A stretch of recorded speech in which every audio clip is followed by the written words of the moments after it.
हर हर महादेव दोस्तों, आज मैं आपको भगवान शिव और माता सती के प्रेम के बारे में बताऊंगी। तो चलिए शुरू करते हैं। राजा दक्ष प्रजापति की सभी पुत्रियां गुणवती थीं, फिर भी दक्ष के मन में संतोष नहीं था। वो चाहते थे उनके घर में एक ऐसी पुत्री का जन्म हो जो सर्वशक्ति संपन्न हो एवं सर्वविजयिनी हो। अतः दक्ष एक ऐसी ही पुत्री के लिए तप करने लगे। तप करते करते अधिक दिन बीत गए तो भगवती आद्या ने प्रकट होकर कहा, मैं तुम्हारे तप से प्रसन्न हूँ। तुम किस कारण तप कर रहे हो? दक्ष ने तप करने का कारण बताया तो माँ बोली, मैं स्वयं पुत्री के रूप में तुम्हारे यहाँ जन्म धारण करूंगी। मेरा नाम होगा सती। मैं सती के रूप में जन्म लेकर अपनी लीलाओं का विस्तार करूंगी। फलस्वरूप भगवती आद्या ने सती के रूप में दक्ष के यहाँ जन्म ले लिया। सती दक्ष की सभी पुत्रियों में से सबसे अलौकिक थी। सती ने बाल्यावस्था में ही कई ऐसे अलौकिक आश्चर्यचकित करने वाले कार्य कर दिखाए थे जिन्हें देखकर स्वयं दक्ष को भी विस्मयता होती रहती थी। जब सती विवाह के योग्य हो गई तो दक्ष को उनके लिए वर की चिंता होने लगी। उन्होंने ब्रह्मा जी से इस विषय में परामर्श किया। ब्रह्मा जी ने कहा, सती आद्या के अवतार हैं। आद्या आदि शक्ति और शिव आदि पुरुष हैं। अतः सती के विवाह के लिए शिव जी ही योग्य और उचित वर हैं। दक्ष ने ब्रह्मा जी की बात मानकर सती जी का विवाह भगवान शिव के साथ करा दिया। माता सती कैलाश में जाकर भगवान शिव के साथ रहने लगी। भगवान शिव दक्ष के दामाद थे, किंतु किसी वजह से दक्ष के हृदय में भगवान शिव के प्रति वैर और विरोध भाव पैदा हो गया। एक बार देवलोक में ब्रह्मा ने धर्म के निरूपण के लिए एक सभा का आयोजन किया था। सभी बड़े बड़े देवता सभा में एकत्रित हुए। भगवान शिव भी इस सभा में बैठे थे। सभा मंडल में दक्ष का आगमन हुआ। दक्ष के आगमन पर सभी देवता उठकर खड़े हो गए, पर भगवान शिव खड़े नहीं हुए। उन्होंने दक्ष को प्रणाम भी नहीं किया। अतः दक्ष ने अपमान का अनुभव किया। केवल यही नहीं, उनके हृदय में भगवान शिव के प्रति ईर्ष्या की आग जल उठी। वे उनसे बदला लेने के लिए समय और अवसर की प्रतीक्षा करने लगे। एक बार माता सती और भगवान शिव कैलाश पर्वत पर बैठे हुए परस्पर वार्तालाप कर रहे थे। उसी समय आकाश मार्ग से कई विमान कनखल की ओर जाते हुए दिखाई पड़े। सती जी ने उन विमानों को देखकर भगवान शिव से पूछा, प्रभु ये सभी विमान किसके हैं और कहाँ जा रहे हैं? भगवान शंकर ने उत्तर दिया, आपके पिता ने बड़े यज्ञ का आयोजन किया है। समस्त देवता और देवगणाएं इन विमानों में बैठकर उसे यज्ञ में सम्मिलित होने के लिए जा रहे हैं। इस पर माता सती ने दूसरा प्रश्न किया, क्या मेरे पिता ने आपको यज्ञ में सम्मिलित होने के लिए नहीं बुलाया? भगवान शंकर ने उत्तर दिया, आपके पिता मुझसे बैर रखते हैं, फिर वे मुझे क्यों बुलाने लगे? सती माता मन ही मन सोचने लगी, फिर बोली, यज्ञ के इस अवसर पर अवश्य मेरी सभी बहनें आएंगी। उनसे मिले हुए बहुत दिन हो गए। यदि आपकी अनुमति हो तो मैं भी अपने पिता के घर जाना चाहती हूँ। यज्ञ में सम्मिलित हो लूँगी और बहनों से भी मिलने का सुअवसर मिलेगा। भगवान शिव ने उत्तर दिया, इस समय वहाँ जाना उचित नहीं होगा।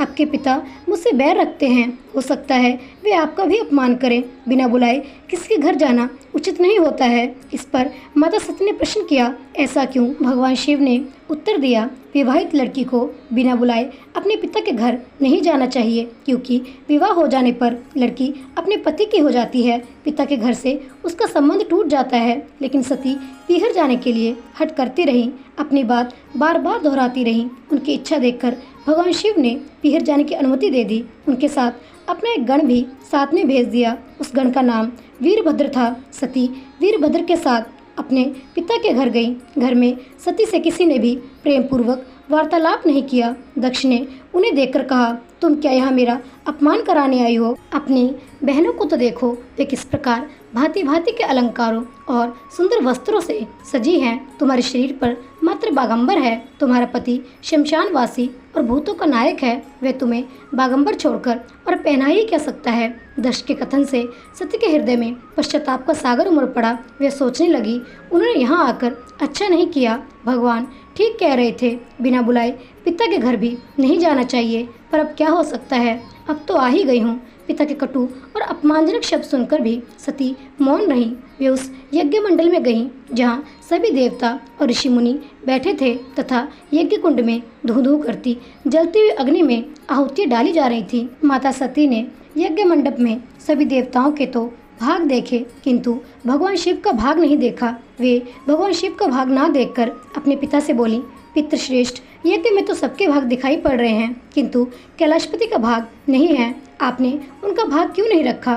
दक्ष ने गर्व से उत्तर दिया, मैं तुम्हारे पति शिव को देवता नहीं समझता। वह तो भूतों का स्वामी, नगन रहने वाला और हड्डियों की माला धारण करने वाला है। वह देवताओं की पंक्ति में बैठने के योग्य नहीं है। उसे कौन भाग देगा?